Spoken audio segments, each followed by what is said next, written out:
பெண்களுக்கு நீதி கிடைக்காதா அப்படின்னு சொல்லி குரல் எழுப்பிட்டு இருக்கீங்களே, ஆண்களோட மனநிலை எப்படி இருக்குன்னு தெரியுமா?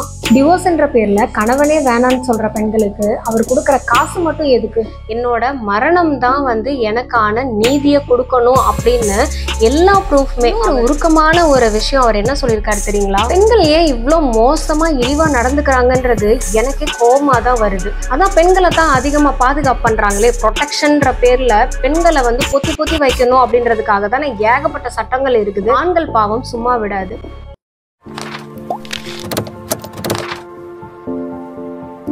சைடு கேப்ல சைக்காலஜி கத்துக்கலாமா? தயவு செஞ்சு மேல் சைக்காலஜி பத்தி புரிஞ்சுக்கோங்க. அப்பதான் இந்த அட்டுல் சுபாஷ் மாதிரி இன்னும் சில உயிர்களை இழக்காமவாது இருப்போம். நம்ம சொசைட்டில ஆண்களை எப்படி பார்த்துட்டு இருக்கோம்? பெண்களுக்கு ஒரு நியாயம், ஆண்களுக்கு ஒரு நியாயம். பெண்களை கிண்டல் கேலி பண்ற ஆண்களை ஈவ் டீசிங் சொல்லி அரெஸ்ட் பண்ணிடுறாங்க. கல்யாணமான பெண்களுக்கு வரதட்சணை கொடுமைன்னு சொல்லிட்டு ஆண்களுக்கு தண்டனை உண்டு. பெண்களுக்கு பாதுகாப்பே இல்ல, 10 ஆண்கள் சேர்ந்து ஒரு பொண்ணை கற்பழிச்சிட்டாங்க, பெண்களுக்கு நீதி கிடைக்காதா அப்படின்னு சொல்லி குரல் எழுப்பிட்டு இருக்கீங்களே, ஆண்களோட மனநிலை எப்படி இருக்குன்னு தெரியுமா? ரீசெண்டா இப்ப எனக்கு வர கேசஸ் நிறைய ஆண்கள் தான் மனநல பாதிக்கப்பட்டு இருக்காங்க. முக்கியமா கல்யாணமான ஆண்கள் பொண்டாட்டி கொடுமை தாங்க முடியல, மனைவி டார்ச்சர் பண்றாங்க அப்படிங்கிற கேசஸ் தான் வருது. எல்லாத்துக்கும் ஒரு பாடமா இருக்கிறதுக்கு தான் அட்டுல் சுபாஷ் அவரோட உயிரை மாச்சிக்கிட்டாருன்னு நினைக்கிறேன். பீகாரை சேர்ந்த அட்டுல் சுபாஷ் ஐடில வேலை செஞ்சுட்டு இருக்கிறாரு. இவருக்கும் நிகிதாவுக்கும் கல்யாணமாகி ஒரு குழந்தையும் இருக்கு. இந்த சூழ்நிலையில நிகிதா இவர்கிட்ட டிவோர்ஸ் கேட்டுட்டு எனக்கு நஷ்டீடா மாசம் மாசம் இத்தனை லட்சம் கொடு, அது கொடு, இது கொடுன்னு சொல்லிட்டு நிறைய டார்ச்சர் பண்ணியிருக்கிறாங்க. அது மட்டும் இல்லாம நிறைய வழக்குகள் இவர் மேல குற்றச்சாட்டுகளா பொய் வழக்குகளை பதிவு பண்ணிட்டு இருந்திருக்காங்க. அட்டுல் ரொம்பவே மன உளைச்சலுக்கு ஆளாயிருக்கிறாங்கன்னே சொல்லலாம். இவரது மனைவி நிகிதா மட்டும் இல்லாம நிகிதாவோட அம்மா அப்பா அவங்க எல்லாருமே சேர்ந்து இவர் மீது பொய் வழக்குகள் அடிக்கிட்டே இருந்திருக்கிறாங்க. அதுவும் இல்லாம அட்டுல் மேல மட்டும் இல்லாம அட்டுலோட அம்மா அப்பா அவங்க குடும்பத்தையே கோர்ட்டுக்கு இழுத்துட்டு ரொம்பவே கஷ்டப்படுத்தி இருக்கிறாங்க. அட்டுல் சுபாஷ்க்கு நீதி கிடைக்காம நிறைய போராடி இருக்கிறாரு. அவரும் சொல்லியிருக்கிறாரு, என்னோட மனைவி பொய் வழக்குகள் என் மேல தொடுத்திருக்கிறாங்கன்னு சொல்லியும் அவங்க வக்கீலும் சரி ஜட்ஜு 5 லட்சம் ரூபாய் பணம் கேட்டிருக்கிறாங்க. இதுக்கு அவர் ரொம்ப மனம் உடைஞ்சு யாருமே நம்மளுக்கு புரிஞ்சுக்க மாட்டாங்களே, பொண்ணுக்கு ஒரு நீதி ஆணுக்கு ஒரு நீதியா, அப்ப இதுக்கு என்னதான் முடிவு, என்னோட மரணம் தான் எனக்கான நீதியை கொடுக்கணும் அப்படின்னு எல்லா ப்ரூஃப்மே அவர் சாகிறதுக்கு முன்னாடி அவங்க கூட வேலை பார்த்தவங்க எல்லாரையுமே டேக் பண்ணி மெயில் போட்டுட்டு பக்கம் பக்கமா எல்லா எவிடன்ஸ் ப்ரூஃப் எல்லாத்தையுமே மெயிலா அவர் அனுப்பியிருக்கிறாரு. அது மட்டும் இல்லாம ட்ரம்ப்புக்கும் மஸ்குக்கும் கூட ட்வீட் பண்ணிட்டு தான் அவர் இறந்திருக்கிறாரு. இன்னொரு உருக்கமான ஒரு விஷயம் அவர் என்ன சொல்லியிருக்காரு தெரியுங்களா? என்னோட சம்பாத்தியத்துல நான் கட்டுற வரி, என்னோட டேக்ஸ், ஸோ அந்த டேக்ஸ்ல வேலை செய்யற இந்த கவர்மெண்ட் எம்ப்ளாயீஸ் கூட எனக்கு ஒரு பிரச்சனைன்னு வரும்போது என்னோட நியாயத்தையோ இல்லை உண்மையானதை தீர விசாரிக்காம இந்த மாதிரி என்னை ரொம்பவே காயப்படுத்துறாங்க, கஷ்டப்படுத்துறாங்கன்னு மிகுந்த வேதனையில அவர் எழுதியிருக்கிறாரு. இப்பெல்லாம் இது ஒரு ட்ரெண்ட் ஆயிடுச்சுல்ல, பெண்கள் ஏன் இவ்வளோ மோசமா இழிவா நடந்துக்கிறாங்கன்றது எனக்கே கோபமா தான் வருது. நல்ல லைஃப்ல செட்டில் ஆன பையன், நல்ல கை நிறைய சம்பளம் வாங்குற பையன் அப்படின்னு சொல்லி பார்த்து கல்யாணம் பண்ணிக்கிறது, கல்யாணம் பண்ணிட்டு வேணும்னே ஏதாவது ஒரு பிரச்சனையை இழுக்கிறது, இது சரியில்லை அது சரியில்லை, நீ என்னை சரியா பார்த்துக்க மாட்ற, இந்த மாதிரி ஒரு சின்ன சின்ன காரணங்களுக்காக சண்டை போட்டு எனக்கு டிவோர்ஸ் கொடு, ஆனா ஊனா டிவோர்ஸ். ஸோ டிவோர்ஸ் கேட்டால் மட்டும் பத்தாது, அதுக்கு மேலே எனக்கு குழந்தைய பெற்றுட்டாங்கன்னு வச்சுக்கோங்களேன், குழந்தைய பராமரிக்கணும், மெயின்டெனன்ஸ் பண்ணணுன்றதுக்காகவே எனக்கு மாசம் மாசம் இவ்வளோ காசு கொடு அப்படிங்கிற மாதிரி டார்ச்சர்ஸ் பண்றது அண்ட் அவங்க மேல பொய் வழக்கு. அதான் பெண்களை தான் அதிகமா பாதுகாப்பு பண்றாங்களே, ப்ரொடெக்ஷன்ற பேர்ல பெண்களை பொத்தி பொத்தி வைக்கணும் அப்படின்றதுக்காக தானே ஏகப்பட்ட சட்டங்கள் இருக்குது. அதனாலயே இந்த சில பெண்கள் அதை அட்வான்டேஜ் எடுத்துட்டு மிஸ்யூஸ் பண்ணிட்டு இருக்காங்க, ஆண்களை சாவடிச்சுட்டு தான் இருக்கிறாங்க. ஆண்கள் பாவம் சும்மா விடாது. யோசிச்சு பாருங்க, பெண்களுக்கு ஆப்ஷன் இருக்குது, படிச்சு முடிச்சுட்டு வேலைக்கு போகலாம், வேலைக்கு போகாமையும் இருக்கலாம், குடும்ப ரெஸ்பான்சிபிலிட்டிஸ் எடுத்துக்கலாம், எடுக்காமையும் இருக்கலாம். இந்த ஃபினான்ஷியல் டென்ஷன், டார்ச்சர்ஸ் இது எல்லாமே கண்டிப்பாக மஸ்ட் அப்படிங்கிறது கிடையாது பெண்ணுக்கு.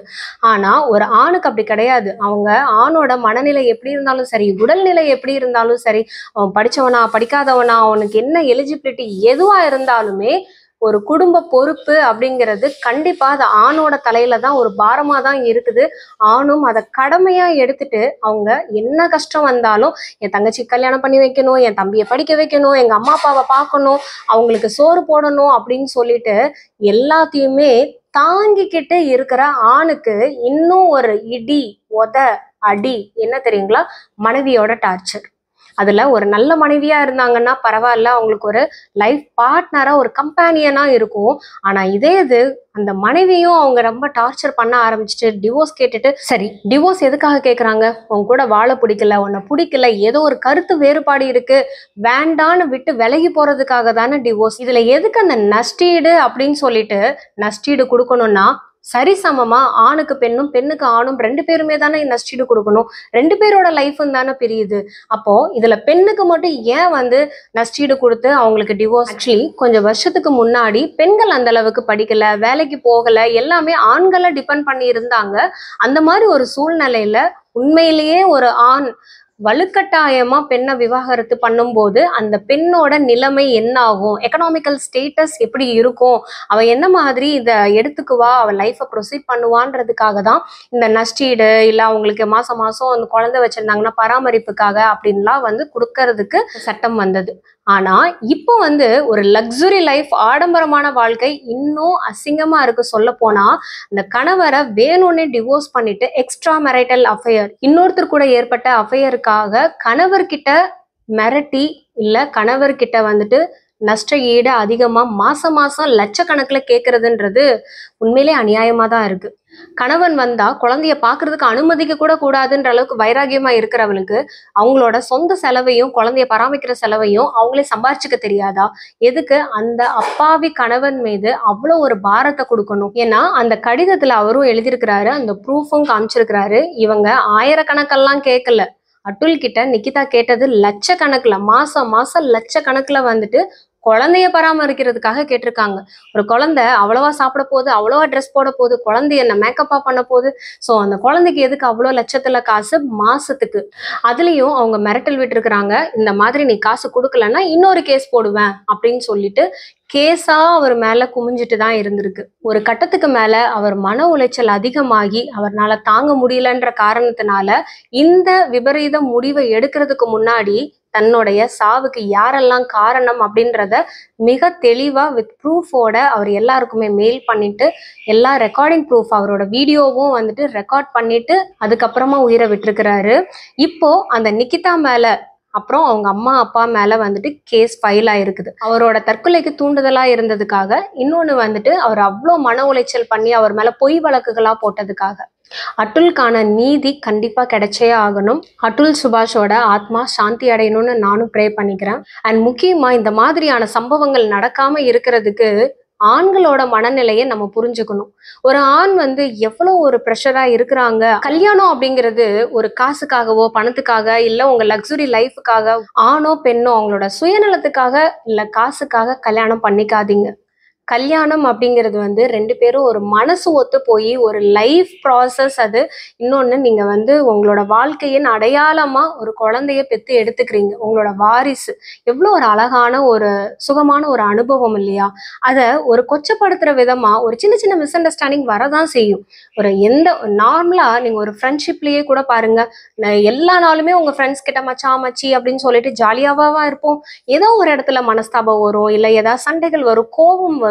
ஆனா அது எல்லாத்தையுமே நம்ம சகிச்சுக்கிட்டு ஒரு நண்பனுக்கே அந்த அளவுக்கு நம்ம இம்பார்ட்டன்ஸ் கொடுக்குறோம். ஆனா கூடயே வாழ்ற உங்களோட லைஃப் பார்ட்னரை ஏன் புரிஞ்சுக்க மாட்டீங்க? ஸோ ஒன்று புரிஞ்சுக்கலையா, உங்களுக்கு 2 பேருக்குமே டாக்ஸிக் ரிலேஷன்ஷிப்பா இருக்கு, ஒத்து வரல அப்படின்னு சொன்னா தயவு செஞ்சு மியூச்சுவலா டிவோர்ஸ் ஆயிட்டு. லைஃப் ரொம்ப முக்கியம், உங்களோட வாழ்க்கை ரொம்ப முக்கியம். உங்க வழியை பார்த்துட்டு போயிட்டே இருக்கலாமே, எதுக்காக இன்னொருத்தரை டார்ச்சர் பண்ணணும்? அது முக்கியமா பெண்கள் அப்படிங்கிற ஒரு அடையாளம்.